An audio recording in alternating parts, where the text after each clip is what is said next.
ఇంకా చూడండి, చరిత్రలో వధించబడ్డ గొర్రెపిల్ల, జగత్తు పునాది బతుకొని వదిలించబడ్డ గొర్రెపిల్ల అంట. అబ్రహాం దగ్గరికి వచ్చాడు దేవుడు. అబ్రహాం, నువ్వు ప్రేమిస్తున్న నీ ఏకైక కుమారుడు ఇస్సాకు నాకు కావాలంటే తీసుకోయా, కావాలంటే అట్ట కాదు, నాకు బలి ఇవ్వాలి. ఆ బలికి తీసుకుపోతూ ఉన్నాడు. మరో పర్వతం మీదకి తీసుకుపోతుంటే అడుగుతాడు, తండ్రిని పిలిచి అడుగుతాడు, తండ్రిని, నిప్పుంది, కట్టెలున్నాయి, అన్నీ ఉన్నాయి, వధించబడి గొర్రెపిల్లలు ఏదేంది అని అడుగుతాడు. అబ్రహాంకి ఎలా ఉంటుంది? తీసుకెళ్తాడు. తీసుకెళ్ళి ఆ కత్తిని ఎత్తిన వెంటనే దేవుడు ఆపేస్తాడు. అక్కడ ఒక మాట రాయబడింది, ఆ భాగాన్ని మనం ఇంటి దగ్గర చదువుకోగలిగితే 22వ అధ్యాయం ఏమని రాయబడిందంటే, అక్కడ కుమారునికి ఆ బలిని చూపిస్తాడు. ఆ బలి ఆ పొదల్లో ఉన్న పొట్టేలను చూపిస్తాడు దేవుడు. ఆ పొట్టేలు దేనికి సాదృశ్యం అంటే యజ్ఞ పశువుకు సాదృశ్యం. నీ కుమారునికి మారుగా, అదుగో బలి పశువు, కుమారునికి మారుగా ఇవ్వబడింది ఆ బలి పశువు, కుమారునికి మారుగా ఇవ్వబడింది. ఈరోజు మనకేం జరిగింది తెలుసా? నీకు నాకు మారుగా యేసుక్రీస్తు బలి చేయటానికి వచ్చాడు, ఇక్కడ బలి అవటానికి వచ్చాడు. నీకు తెలుసా సంగతి? నీవు నేను పనికిరానమలమైనప్పుడు, పరలోకానికి పనికి రాకపోతే, ఏ మాత్రం అర్హులం కాకపోతే, నీతిమంతుడు ఒక్కడు లేడని బైబిల్లో రాసుంటే, నేను నీతిమంతుడని ఎవడన్నా చెప్పుకుంటేట ఒక్కడు లేడని చెప్తున్నాడు. అందరం దారి తప్పి తొలగిపోతే మళ్ళా మనం దారిలో పెట్టడానికి దేవుడు ఏం చేశాడంటే, ఆయనే లోక పాపములు మోసుకొని పోయే దేవుని గొర్రెపిల్లగా వచ్చాడు. ఆయన ఆ సాదృశ్యం, ఆయన గొర్రె, యజ్ఞ పశువుకు సాదృశ్యంగా ఉన్న గొర్రె. ఆడే కాదు, హేరోబు కొండ మీద పొద మండుతూ ఉంది. ఆ మండుతున్న పొదలో నుంచి ఉన్న ఆయన ఎవరింటి దేవుడే మాట్లాడుతున్నాడు. మోసేని మాట్లాడుతున్నాడు. ఆ మాటలు మోసే విన్నాడు. మోసే తాను పనికిరానన్నాడు. దేవుడు అద్భుతంగా మలిచి తన చేతిలో సాధనంగా వాడుకున్నాడు. ఇశ్రాయేలు నడిపించేటప్పుడు 78వ కీర్తన 14 వచనంలో రాస్తాడు. ఏమని రాస్తాడంటే 78:14 పగటి వేళ మేఘస్తంభములో నుండి, రాత్రి వేళ అగ్నిస్తంభములో నుండి ఆయన వారిని నడిపాడు.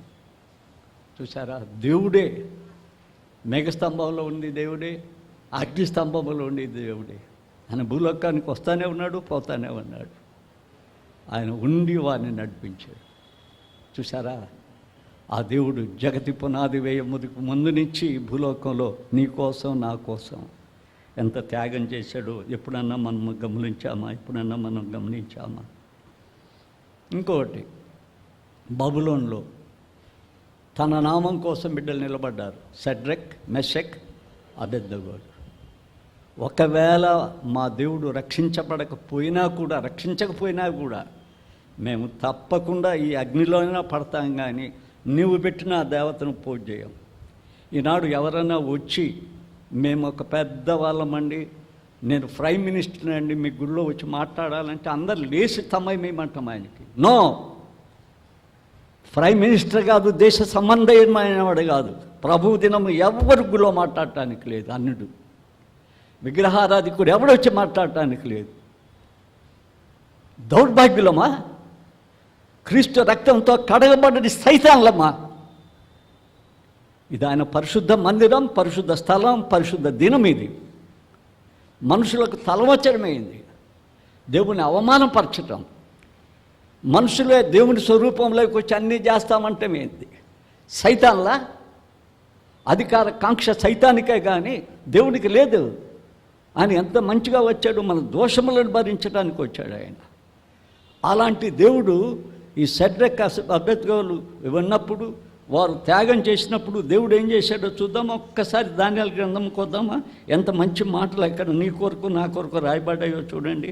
3వ అధ్యాయంలో మనం ఒక్కసారి చూడండి. 3వ అధ్యాయంలోకి వద్దాం. 3వ అధ్యాయం 25వ వచనం నుంచి చూద్దాం.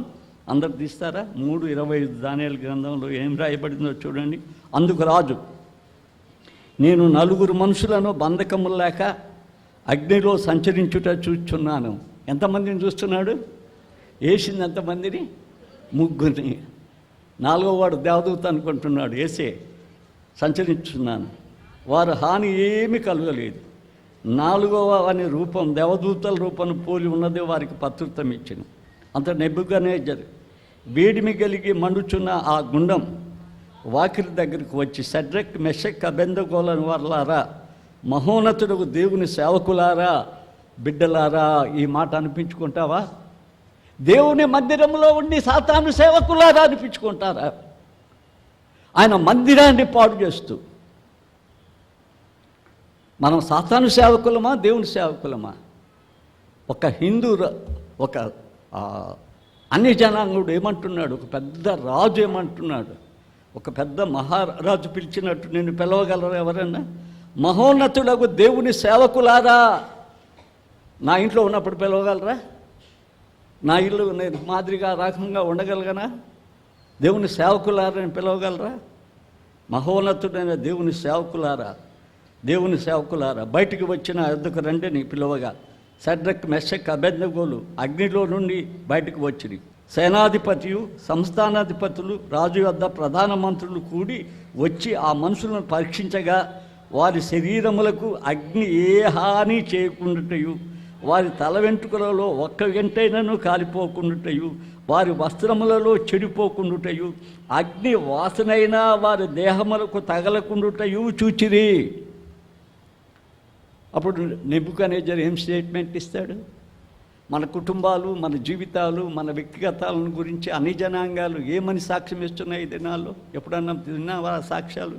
ఏమని ఇస్తున్నాయి చూడండి. ఏమంటారో చూడండి. ఒక మంచి మాట అంటారు చూడండి. మీ దేవుడు పూజార్హుడు, ఆయన దూతలను తన ఆశ్రయించు దాసులను రక్షించెను. వారు తమ దేవుని గాక మరి ఏ దేవుని నమస్కరింపకయు ఏ దేవుని సేవింపకయు ఉందురని తమ దేహములను అప్పగించి రాజు యొక్క ఆజ్ఞను వ్యర్థపరిచిరి. కాగా నేను ఒక శాసనము నియమించుచున్నాను, ఏదనగా ఈ విధముగా రక్షించుటకు సామర్థ్యుడకు దేవుడు గాక మరి ఏ దేవుడు లేడు. చూసారా? అన్య జనులనే యేసు ప్రభులోనికి నడిపించిన వాళ్ళు. ఈనాడు మనం ఎలా ఉన్నాం? యేసు నీ కొరకు వచ్చి రక్తం కార్చాడు. యేసు నీ కొరకు వచ్చి రక్తాన్ని కార్చాడు. నీవు పరలోక వాసువి కావాలని నీ కోసం వచ్చాడు. ఈ భూలోకం ఒకవేళ నువ్వు స్థిరమనుకుంటున్నావేమో, ఏ రోజు కనుమూస్తావో నీకు తెలియదు. ఇది అస్థిరమైన లోకం. ఆయన అదృశ్య దేవుడిగా వచ్చాడు, సృష్టికి ముందున్నాడు. ఇంకా చెప్పాలనుకుంటే చరిత్రలో కూడా క్రీస్తు కనిపిస్తున్నాడు. అక్కడక్కడ చరిత్రలో కనిపిస్తున్నాడు.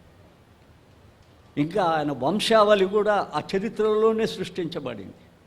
ఆయన ఏ కులానికి సంబంధించినవాడు కాదు, కులపిచ్చున్న వాళ్ళు తెలుసుకోవాలా. మోయాబు కూడా వచ్చింది ఆయనకి. రూతు గ్రంథం పక్కన రాశాడు. ఈ పక్క ఏ గ్రంథం ఉంది? న్యాయాధిపతులు. ఈ ప్రక్క ఏ గ్రంథం ఉంది? సమూయేలు గ్రంథం. దాని మధ్యలో ఒక ఇశ్రాయేలు చరిత్ర గ్రంథం ఉంది. ఈ రెండు యుద్ధ సవడులు కలిగిన గ్రంథం. ఈ రెండు గ్రంథాల్లో యుద్ధాలే. పక్కన చరిత్ర గ్రంథం ఉంది. మోయాబి దేశము నుంచి నయోమి ద్వారా రాబడిన ఆమె తర్వాత ఏం జరిగింది? బోయాజుకు భార్య అయింది. బోయాజు ఆమెకు పుట్టింది ఎవరు? ఓబేదు. ఓబేదుకు పుట్టింది ఎవరు? యెషయా. యెషయాకు పుట్టింది ఎవరు? దావీదు. దావీదు వంశంలో నుంచి వచ్చిన వాళ్ళు ఎవరు? యేసుక్రీస్తు. చూసారా? ఆమె వంశంలో మోయాబు కలిసి ఉంది, ఆమె వంశంలో తామారు కలిసింది. ఆమె బ్లడ్ అంతా యూదుల బ్లడ్ కాదు, అంతే. ఆయనకి కులం, మతం, జాతి ఏదీ లేదు. ఆయన లోకరక్షకుడు. క్రైస్తవులకున్న విభేదాలు, వర్గభేదాలు, వైష్ణవాభిమానాలు ఎన్ని తగలబెట్టుకోకపోతే మనం తగలబెడతాడు ఆయన. మనల్ని తగలబెడతాడు ఆయన. అవి మనం తగలబెట్టుకోకపోతే మనం తగలబట్టడానికే క్రైస్తవులం అవుతున్నామని మనం తెలుసుకోవాలి. అవన్నీ కొట్టి అవతల పడేయటం మనం చూస్తూ ఉన్నాం. తర్వాత ప్రవక్తలు ఈయన గురించి చక్కగా రాశారు. ఆయన సృష్టికి ముందున్నవాడు, చరిత్రలో కనపడతాడు. ఆయన అక్కడప్పుడు వచ్చిపోతున్నాడు. చరిత్ర ఆయన గురించి చాలా రాశారు. చరిత్ర చాలామంది ఆయన గురించి రాయబడ్డారు. అసలు లూకాలోనే యేసు ప్రభు చెప్తాడు, చూస్తారు ఒకసారి. లూకా సువార్తలో యేసు ప్రభు చెప్తాడు 24:44 చూస్తే చరిత్రలోనే ఆయన తన గురించి ఒక మాట చెప్తాడు. చూడండి, మీరు తీశారా? 44. అంతటా ఆయన మోషే ధర్మశాస్త్రములోను కీర్తనలోను నన్ను గూర్చి రాయబడ్డవన్నీ నెరవేరవలనని నేను మీ యొద్దకు వచ్చి ఉండినప్పుడు, మీ యొద్దకు ఉండినప్పుడు మీతో చెప్పిన మాటలు నెరవేరినవని వారితో చెప్పాను. మోసే ధర్మశాస్త్రంలో కీర్తనలోను ప్రవక్తల్లోనూ ఆయన రాకముందే ఆయన గురించి రాశారు. యేసుని గురించి సృష్టికి ముందున్నాడు, చరిత్రలో సాదృశ్యంగా యజ్ఞపశువుగా కనిపిస్తూ వచ్చాడు. తన బిడ్డలకి కష్టం వచ్చినప్పుడు ఆయన వచ్చి వారితోనే ఉన్నాడు. ఆయన అగ్నిస్తంభంలో ఉన్నాడు, మేఘస్తంభంలో ఉన్నాడు. అంత మాత్రమే కాదు, చరిత్రలో ఆయన రాయించాడు. ఆయన గురించి ఎలా రాగలుగుతాడో ఆయన సత్యాన్ని చాలా చక్కగా రాయించాడు.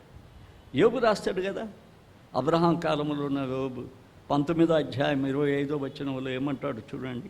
నా విమోచకుడు సజీవుడనియు తర్వాత ఆయన ఈ భూమి మీద నిల్చుననియు ఇలాగునే నా చర్మము చీకిన తర్వాత కూడా శరీరముతోనే ఆయన్ని నేను చూస్తా, ఆత్మ సంబంధమైన శరీరముతో ఆయన్ని నేను చూస్తానని చెప్పటం మనం చూస్తూ ఉన్నాం. కాబట్టి బిడ్డలారా, ప్రవక్తల ప్రవచనాలు కూడా ఆయన గురించి ఉన్నాయి. వాటన్నిటిని నెరవేర్చడానికి వచ్చాడు. క్రైస్తవులు కూడా ఏమనుకుంటున్నారంటే ఏదో వచ్చాడు, ఏదో వెళ్ళిపోయాడు, ఆయన ఏదో మనకు మతం ఇచ్చాడు, గుడి ఇచ్చాడు, వీటి పని వీటి అంతా మనం కనుక్కుందాం. ఆయన చూడు, ఆయన అసలు ఎవరు దేవుడిగా అంతే కదా చూడటానికి. చాలామంది నమ్మటంలే. నమ్మితే కొన్ని పనులు మనం చెయ్యం. దేవుడిని నమ్మితే కొన్ని పనులు మనం చేయలేము, చేయబోము, చేయరావు. ఆయన దేవుడు చూస్తున్నాడు అని నమ్మితే చెయ్యం కదా. ఆయన సృష్టికి ముందున్నాడు, రుజువు చేసుకున్నాం. ఆయన అదృశ్యుడిగా ఉన్నాడు, రుజువు చేసుకున్నాం. ఇప్పుడు ఆయన చరిత్రలో చెప్పిన వాటి కూడా కొన్ని మనం చూస్తాం. మనం ఒక్కసారి యెషయా గ్రంథంలోకి వెళ్దాం. యెషయా గ్రంథంలో 9వ అధ్యాయంలో ఆయన 6వ వచనం. ఏలయనగా ఎవరికి ఎప్పుడు రాయబడింది? దాదాపు 700 సంవత్సరాల పూర్వం రాయబడింది. ఇశ్రాయేలుతో మాట్లాడుతున్నాడు ఆయన. మనకు శిశువు పుడతాడు. ఆయన శిశువు సామాన్యుడు కాదు, మన కుమారుడు అనుగ్రహించబడతాడు. ఆయన భుజం మీద రాజ్యభారం ఉంది. ఏ రాజ్యం? భూలోక సంబంధమైన రాజ్యమా? దీనికోసం ప్రయాసపడుతున్నావా? దీనికోన్ని సంపాదించుకోవటానికి వెరివేసాలు వస్తున్నావా? ఇది నీకు స్వాస్థ్యంగా ఉంటుందా? నిలవరమైన పట్టణం ఇక్కడ లేదు, నిలవరమైన దేహం కూడా లేదు. ఈ దేహం సమాధిలోకి వెళ్ళాలి. ఒకవేళ ఎంతో పెద్దవాడు అని తీసిపోయి ఆడబెట్టినా నరకానికే పోతాడు. నేను తీసుకుపోవచ్చు, ప్రజలందరి చేత మన్నన పొంది తీసుకుపోయి గంధపు చెక్కలతో పెట్టవచ్చు. కానీ ఆయనలో లేకపోతే లేదు. ఆయన పరలోక రాజ్యాన్ని స్థాపించడానికి వచ్చాడు. నీవు పరలోక రాజ్యం కావాలంటే ఆయన విశ్వసించాలి. ఆయన రాజ్యభారం ఉంది ఆయన భుజాల మీద. ఆ రాజ్యభారంలోనికి మనం తీసుకుపోవడానికి వచ్చాడు. ఇంకా చదువుతారా ఏముందో? ఆశ్చర్యకరుడు, ఆలోచనకర్త, బలవంతుడైన దేవుడు, నిత్యుడకు తండ్రి, సమాధానకర్తయగు అధిపతి. మన తండ్రులు వెళ్ళిపోతారు, మేము వెళ్ళిపోతాం. ఈ లోకంలో తల్లిదండ్రులు తమ బిడ్డలకి పాములను ఇచ్చిపోవద్దు, సైతాలను ఇచ్చిపోవద్దు, పాములను ఇచ్చిపోవద్దు. ఈ లోకంలో తల్లిదండ్రులు పాముల కంటే నీచులు కాకూడదు. పాము ఏం చేస్తుందంటే తన సొంత బిడ్డలను అది ఏం చేస్తుంది? తింటుంది. చాలా సొంత బిడ్డల్ని పాపానికి ప్రేరేపించి పాపేచ్ఛలు చేయించి వాళ్ళని నాశనం చేయొద్దు. వారిని చక్కగా పెంచండి. మనం చేసే పాపాలు కూడా వాళ్ళ మీదకి వస్తాయి, దౌర్భాగ్యులు అవుతారు వాళ్ళు. కాబట్టి యేసుక్రీస్తులోనికి రండి. మీ బిడ్డలను ఈ భూలోకంలో నిలబెట్టాలి అనుకుంటే మీరు యేసుక్రీస్తులో ఉండాలి. మీరు యేసుక్రీస్తులో లేకపోతే మన వంశపారంపర్యం అంతా పాడైపోతుంది. నా దగ్గర నుంచి నా వంశమంతా కొట్టివేయబడ్డ కుటుంబం లాగా ఉంటుంది. కాబట్టి విశ్వసించండి, నమ్మండి, రండి.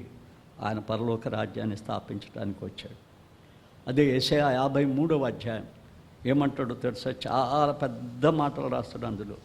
యెషయా 53వ అధ్యాయంలో అదంతా సిలువ సేవకుని గీతం అంటారు, యెషయా రాసిన సువార్త అంటారు, సమాజసేవకుని గీతం అంటారు. ఇక్కడంతా సిలువే ఉంది, ఇక్కడంతా సిలువే ఉంది.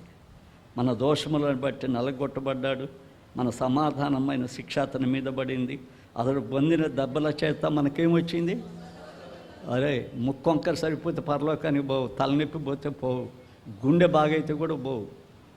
డాక్టర్లు గుండె బాగా చేసినట్టు ఇప్పుడు పాస్టర్లు కూడా గుండెని బాగా చేస్తున్నారు. వాళ్ళకు రోగాలు ఉన్నా కూడా వాళ్ళు చేస్తున్నారు. పాపం వాళ్ళు ఏం చేస్తారు? పెద్ద పెద్ద సువార్థికులు మోర్చుకుంటారు. అపోస్తులు చేయలేదా? మేము అపోస్తులకు ఏ రోగం లేదు. ఇప్పుడున్న వాళ్ళకి అన్ని రోగాలు ఉన్నాయి. వాళ్ళు రోగాలు ఎలగొట్టడమే. ఈ రోగాలు ఒకవేళ ఎలగొట్టినా పోగొట్టుకున్నా కూడా నీకు స్వస్థత రోగం కావాలి. ఎందుకంటే నీకు నాకున్న జబ్బు చాలా పెద్ద జబ్బు. ఇది పరలోకానికి పోకుండా నెట్టివేసే జబ్బు ఉంది. నీ అంతరంగానికి నా అంతరంగానికి చాలా పెద్ద జబ్బు ఉంది. చూస్తారు ఒకసారి యెషయా గ్రంథం 1వ అధ్యాయంలోకి వస్తారా?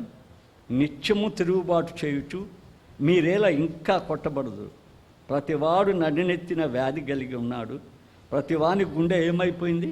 బలహీనమైపోయింది.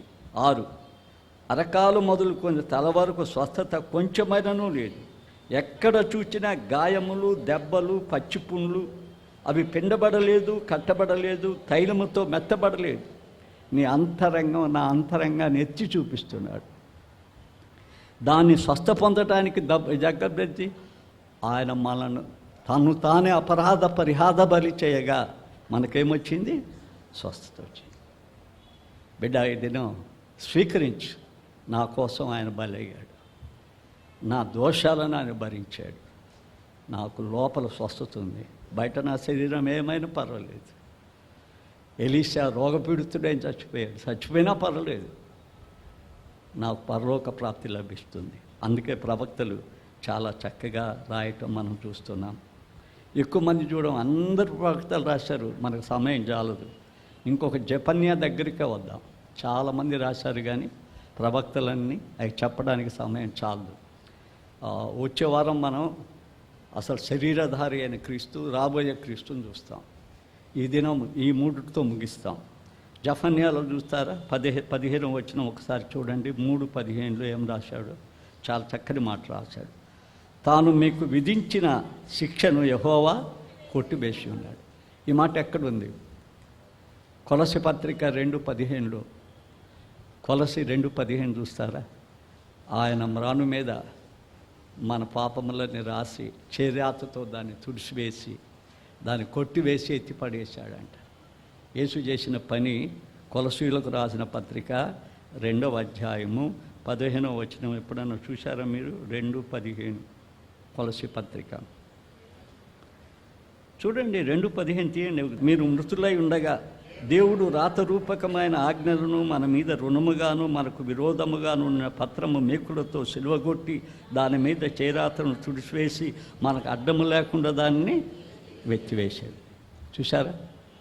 ఇక్కడ చెప్తున్నాడు జఫన్యా, తీసేస్తాడంట ఆయన. ఇంకా ఏం చెప్తున్నాడు? మీ శత్రువులను ఆయన వెళ్ళగొట్టున్నాడు. ఎవరు మన శత్రువు? ఎవరు మా శత్రువు? మన పక్కింటోడా? కాదే, మనకు సాతాను శత్రువు. వాడు మనల్ని బుద్ధి తక్కువ పనులు చేయిస్తాడు. తప్పిపోయిన కుమారుని పొట్టు తినిపించాడు, పందుల పొట్టు తినిపించాడు. పనికి మాని పనులు చేయిస్తున్నాడు. నువ్వు సాతానికి నమ్మితే పనికి మాలిన పొట్లు తింటావు, పనికి మాని తిండి తింటావు, పనికి మాని అవమానం పొందుతావు ప్రజల మధ్య, పనికి మాలిన అవమానాలు పొందుతావు. వాడు తినిపించేదల్లా పొట్టే. యేసుప్రభు ఏం చేశాడు? కొట్టివేశాడు, శిక్షను తీసివేశాడు, శత్రువును పారదోడాడు. జఫన్యా 3:17 నీ దేవుడైన యెహోవా నీ మధ్య ఉన్నాడు, ఆయన శక్తిమంతుడు, ఆయన మిమ్మల్ని రక్షించును, ఆయన బహు ఆనందముతో నీ యందు సంతోషించును. చూసావా బిడ్డ? నీ యందు సంతోషించాలని ఎంత ఇష్టపడుతున్నాడు దేవుడు. నీ యందు తనకున్న ప్రేమను బట్టి శాంతము వహించి నీ అందరి సంతోషముతో ఆయన హర్షించుతున్నాడు. ఇంకా దేవుడు శాంతం ఉన్నది నీ మీద, ఇంకా శిక్ష లేదు నీకు. ఇప్పటికైనా రా ఆయన దగ్గరికి. నీ అందరి ఆనందించాలని ఆయన ఇష్టపడుతున్నాడు, సంతోషించాలని ఇష్టపడుతున్నాడు. మనుషులు నీలో సంతోషించాలంటారు, కొంచెంసేపు సంతోషించాలి, అవతల పైన నువ్వెవడో వాడికి తెలియదు, నీ మీదే నేరాలు వేస్తారు. ఆ ప్రేమలో కపటం ఉంది, నిష్కపటమైన ప్రేమ మానవ జాతిలో కనపడటం లేదు, కపటం ఉంది ఆ ప్రేమ. మన దగ్గర ఒక రీతిగా ఇంకొక దగ్గర ఇంకొక రీతిగా పెరగలదు ఆ ప్రేమ. యేసు ప్రభు ప్రేమ కపటం లేదు. నీలో సంతోషించాలనుకుంటున్నాడు ఆయన, ఇప్పటికే నీ యందు ఆనందించాలనుకుంటున్నాడు. ఆయనే నీ దగ్గరికి వచ్చాడు. అందుకే ప్రకటన గ్రంథంలో అంటాడు, నీ హృదయాన్ని తెరువు, నీ ఒక్కసారి ఆ స్వరం విని తలుపు తెరిస్తే నేను నీతో, నీవు ఇక సదాకాలం నాతో. నువ్వు ఒక్కసారి తెరిస్తే నేను నీతో కూర్చుంటా, ఇక నీవు లేదు, నువ్వు నాతోనే ఉంటావు. ఎంత పెద్ద ఆహ్వానం మనకిచ్చాడు ఆయన. కాబట్టి బిడ్డలారా, దేవుడు మనల్ని పిలుస్తున్నాడు, దేవుడు మనల్ని రమ్మంటున్నాడు. దేవుడి దగ్గరికి మనం రావాల్సిన వారు ఉన్నాం. ఆయన మహాదేవుడు, ఆయన అందుకే వచ్చాడు. ఆఖరి జక్కయ్య 9:9 కూడా చూడవలసి వస్తుంది. సియోను నివాసులారా బహుగా సంతోషించుడి, యెరూషలేము నివాసులారా ఉల్లసించుడి. నీ రాజు నీతిపరుడు, రక్షణ గలవాడు, దీనుడై గాడిద పిల్లనెక్కి నీ వద్దకు వస్తున్నాడు. బిడ్డ, ఆయన నీ దగ్గరికి వస్తున్నాడు. ఇంకా నీవు నేను కృపకాలంలోనే ఉన్నావు. ఆ కాలాన్ని దాటిపోనీయకుండా, మరణం రాకుండా ముందే ఆ కృపను పొందటానికి ఇష్టపడు. యేసే ఈ చరిత్రను భూమి మీద నిలిచిన దేవుడు ఆయన. ఆయన ఒక్కడే శాశ్వతుడైన దేవుడు. ఆయన సృష్టికి ఆధారభూతుడు. సృష్టి ముందున్నవాడు ఆయనే. సృష్టిని పరలోక సంబంధమైన నూతన ఆకాశం, నూతన భూమిని చేయాలన్నది ఆయనే. ఒకవేళ అది నువ్వు ఇష్టపడకపోతే సాతానుతో పాటు నిత్య నరకాగ్నిలోకి పోవాల్సి వస్తుంది. అంతేకాని ఆయన నీ మీద ప్రేమ చేత ఇంకా చేతులు చాపుకుని ఉన్నాడు. ప్రయాసపడి భారం మోసుకుంటున్న వారులారా నా వద్దకు రండి అని పిలుస్తున్నాడు. కాబట్టి బిడ్డ, ఈ దినం నీవు నేను చేసుకునేది ఒక మంచి తీర్మానం ఏంటంటే, నేను యేసు దగ్గరికి వస్తాను, నేను యేసు వాడిని అవుతాను. నేను ఒక చర్చవాణ్ణి కాదు, ఒక కులోమాన్ని కాదు, ఒక మంచి మతమ కాదు. నా యొక్క పిలుపు నేను చాలా ముందుగా చెప్పా. ఎవరైనా కొత్త వాళ్ళు ఉంటే అప్పుడప్పుడు చెప్తే పదే చెప్పాడు అనుకోకండి. పదే విని నిష్ప్రయోజనం. ఎవరైనా కొత్తగా వస్తున్న వాళ్ళు వింటే వాళ్ళన్న దాన్ని స్వీకరించగలిగితే కొంచెం ఆశీర్వాదకరం. రోమా పత్రిక 1వ అధ్యాయం తీస్తే ఆ 1వ అధ్యాయం యొక్క 7వ వచనం, నాకు దేవుని యొక్క పిలుపు, ఆ విత్తనాలు నా ఊళ్ళో పడ్డప్పుడు నాకు కలిగిన అనుభవంలో పెద్ద అనుభవం ఇది. ఆ విత్తనాలన్నీ దేవునికి విసిరేస్తున్నాను. 7లో ఏమంటాడంటే, మీరును వారిలో ఉన్నవారై యేసుక్రీస్తు వారిగా ఉండుటకు పిలువబడ్డారు. నీవు నేను ఏ చర్చ వాళ్ళం కాదు. ఇది మన పూటకూలీళ్ళు 2 ధ్యానారాలు పాత నిబంధన కొత్త నిబంధన పంచుతున్నాం. ఇక్కడ అసలు గృహం ఆడుంది. ఆ అసలు గృహం నువ్వు నేను చేరాలి అంటే ఇప్పుడే మనల్ని నరకంలో తీసుకుపోడు. వాక్యంలో ఆయన దగ్గరికి లాక్కోవాలని ఇష్టపడుతున్నాడు. ఆయన నిన్ను ఆయన బిడ్డగా చేసుకోవడానికి ఇష్టపడుతున్నాడు. ఆయన ఇంతగా ఎందుకు మాట్లాడాడంటే, నాయనా నీ సృష్టికి ముందుగా ఉన్నారా నేను, జగతి పునాది వేయబడ కొరికే నిన్ను చేయకముందే నీ మీద ప్రేమ ఉంది నాకు. నీ స్వరూపం నాలో ఉంది, నీలో జీవాత్మ నాలో ఉంది. నువ్వు దాని దగ్గరికి రాను. ఆయన నువ్వేమీ చేయబడలేదు, నేను మార్చుకుంటారా? మారటం మంచేత కాదు. నువ్వు ఆయన దగ్గరికి వస్తే ఆయన మార్చుకోగలడు. ఆయన ప్రధాన శిల్పకారి. నేను పరలోకానికి సరిపోయే శిల్పంగా చెక్కగలడు ఆయన తప్ప ఏ మనిషి తప్పలేడు. అందుకే బైబిల్ అంటాడు, మనుషులను ఆశ్రయించువారు శాపగ్రస్తులు అంటారు. ఎందుకంటే శాపానికి పోయే పనులే వాళ్ళు మనకి చెప్తారు, శాపానికి పోయే పనులే వాళ్ళు మనకు అప్పగిస్తారు. కానీ దేవుడు ఆ పనిలో మనకు అప్పగించాడు. కాబట్టి ఈ దినం ప్రభు మిమ్మల్ని పిలుస్తున్నాడు, రాబాబు నేను పుట్టించకముందే నాకు తెలుసాను, నువ్వు గర్భంలో ఉన్నప్పుడే తెలుసు. దావీదు అంటాడు, నేను గర్భంలో ఉన్నప్పుడే నీకు తెలుసు. దావీదును కొంతమంది చూసి చెడిపోయినవాడు అనుకుంటారు. చెడిపోలా, చెడి బాగుపడ్డాడు. బాగుపడి చెడిపోయిన వాళ్ళు ఉన్నారేమో చూడండి. ఈడ అది చాలా కష్టం, బాగుపడి చెడిపోతే. దావీదు చెడిపోయి బాగుపడ్డాడు, దేవుని చేతిలోనికి వచ్చాడు.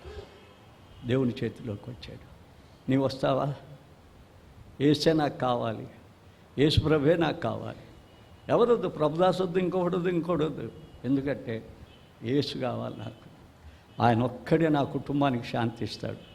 ఆయన ఒక్కడే నా కుటుంబాల్లో బిడ్డల్ని పైకెత్తగలుగుతాడు. ఆయన ఒక్కడే నన్ను చూడగలిగినవాడు. ఆయన ఒక్కడే ముదిమొచ్చు వరకు ఎత్తుకునేవాడు. ఆయన ఒక్కడే ముదిమొచ్చు వరకు ఎత్తుకునేవాడు. ఎవడు ఎత్తుకోడు. తండ్రి మధ్యలో వెళ్ళిపోతాడు, తల్లి మధ్యలో వెళ్ళిపోద్ది, అందరి మధ్యలో వెళ్ళిపోతారు. నీతో మిగిలి ఉండేదల్లా ఒక్కడే. ఆ ఒక్కనికి స్నానం వేయండి. ప్రార్థన చేసుకుందాం. శరీరధారి అయిన క్రీస్తు, రాబోతున్న క్రీస్తు వచ్చేవారు.